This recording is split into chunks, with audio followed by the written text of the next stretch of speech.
What's going on, guys? It's Mark and Caesar for another episode of Ask Us Anything, where you post your questions and we answer. Because why? Who's the best source for paintball? LoneWolfPaintball.com. But before we get started, head over to PB Swag Bag. and use our code LWP10 to save 10% off your first monthly prescription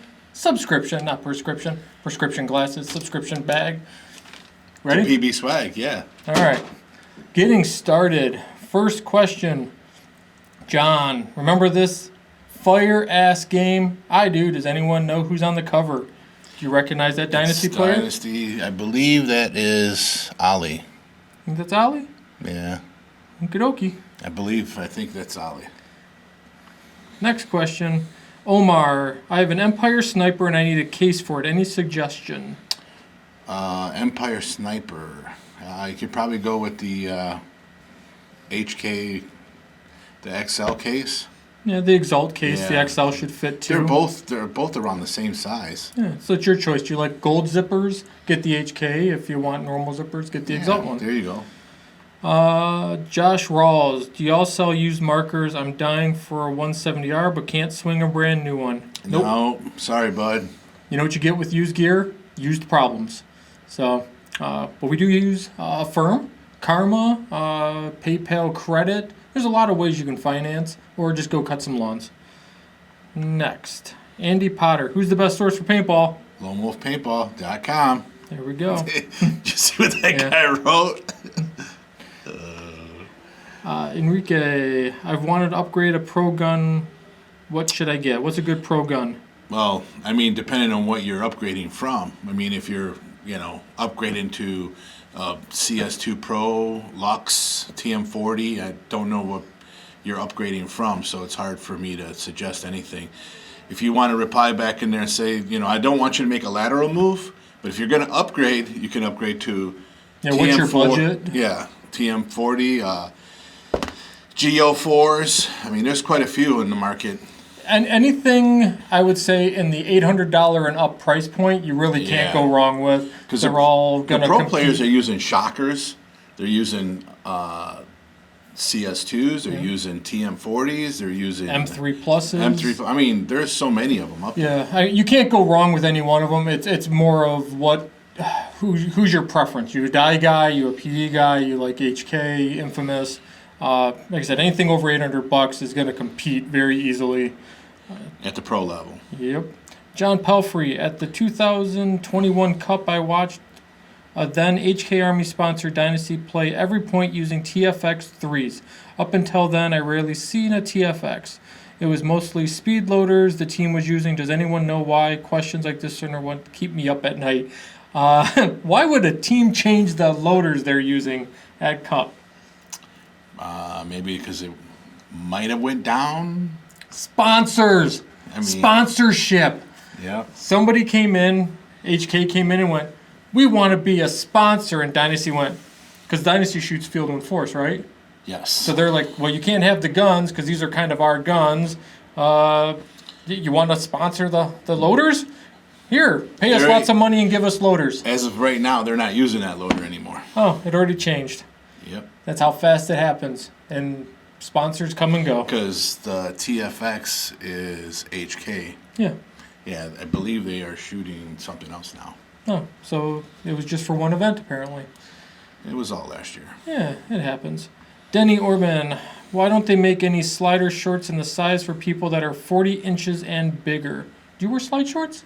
Yep. Which brand? The Infamous ones. The Infamous slide shorts?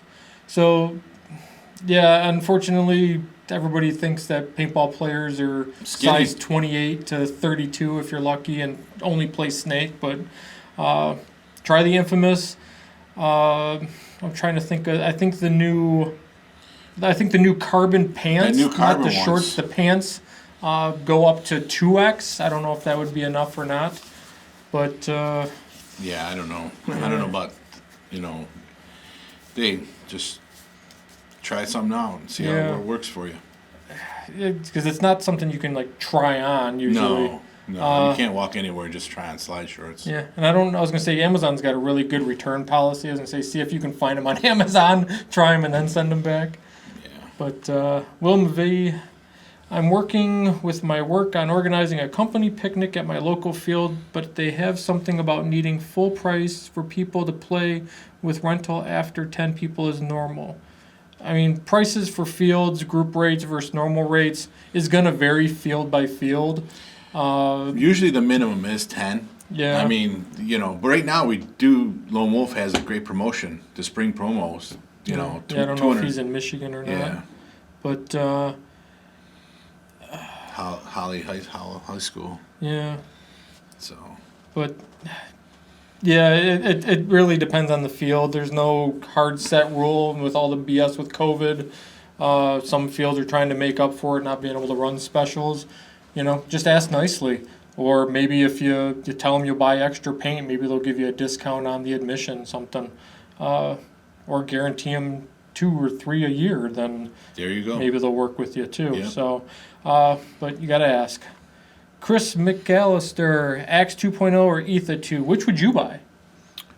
Knowing both guns, I mean, both of them are fairly good for me, but I tend to push more towards to the actual Etha 2 because, it's a spool valve design. You can do a little bit more upgrades to it. You can change the bolt system. You can change the bolt systems on the Axe 2, but based on what I could do to the Etha 2, I can do more work to it.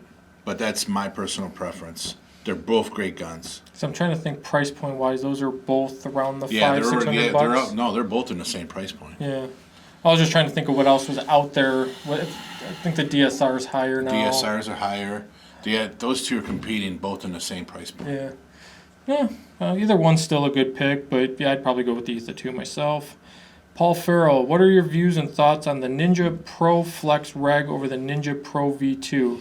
The Flex Reg is the one that you can adjust on the outside output pressure on the outside. Paul, if you already have a Pro V2, there's no need to upgrade to it. Once you have your regulator set, you don't have to change it. If you want to get into it and start messing with your adjustments, I know you're very particular on on your guns themselves. So if you already have a Pro V2, there's no need to upgrade. You're just making a lateral move on something that's adjustable externally.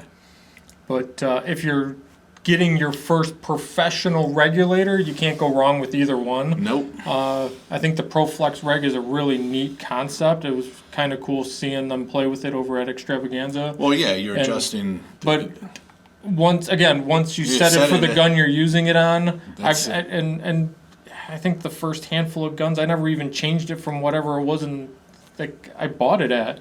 I mean, my regulator is set at 550 psi. That's it. I mean, but the guns do good regulation themselves. I mean, that's they have a second regulator in a lot of the guns, so you really don't need to worry about it. Yeah. But moving on, Will McVee, glasses inserts for goggles or contact lenses for those that need glasses, but the mask isn't comfortable with glasses on. I'm mainly a woods ball and scenario player. I have no idea. I've seen people talk about use these clip-in glasses for goggles. Usually when I play, I wear my contacts. We did do a full video with me wearing my glasses and trying on, I think, like 8 or 10 different goggles to see which ones pushed against your face, which ones pulled on the frames. I think hands down, the EVS was the clear winner in terms of space around. Of the space between the goggles. And I'm trying to remember who, it was a surprise, and it was because the foam didn't come all the way together, so your glasses frame could fit through. That was that video. HK. Was HK, yep. So, I'd look at one of those goggles first if you haven't. And if it's still pushing, I mean, maybe your mask isn't sitting where it should ideally, right? Maybe it's too tight, not tight enough. If it's causing pain and pressure in the wrong areas. You just got to find a goggle that has the breakaway where the actual frame goes.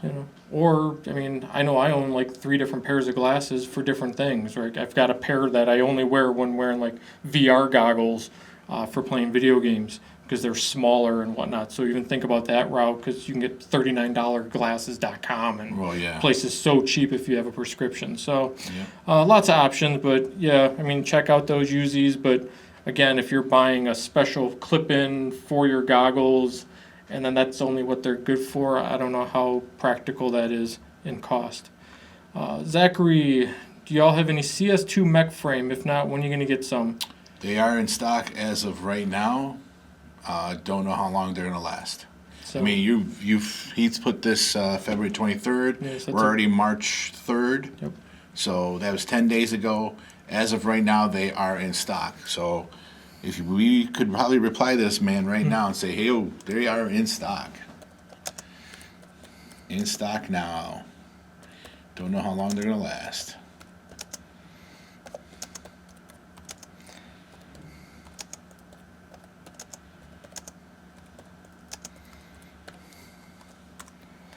So, and if you're ever curious, so Well, yeah, the email alerts. Yeah, we have the email alerts. So if it's listed on the site, not a stock, fill it out. You'll get an email blast as soon as they're put back in stock, and then it's a race for you and whoever else signed up. So unfortunately, we can't get a lot of stock sometimes.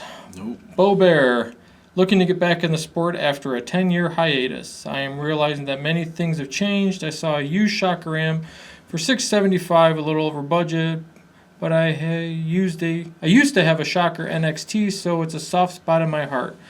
In your opinion, is it worth it, or should I go with something new like an Axe 2.0? Is there still support for the shockers? I need a mass tank, etc. So a used shocker amp versus an Axe 2.0. Well, if he's actually likes his NXT and he wants to upgrade to an Used to have, I don't know if yeah, still he used has to it. have it. That's what he was shooting, so he's familiar with that platform. If you can get your hands on a used amp, go for it. I don't recommend purchasing used because then you get problems. But if you're interested in going to the Axe 2.0, they are comparable to your NXT from back in the day. Yeah, I mean, a used shocker amp is $675. The new ones are what, $900? Correct. So, I mean, for a little bit more, then you don't have the headache. You have the warranty for the year.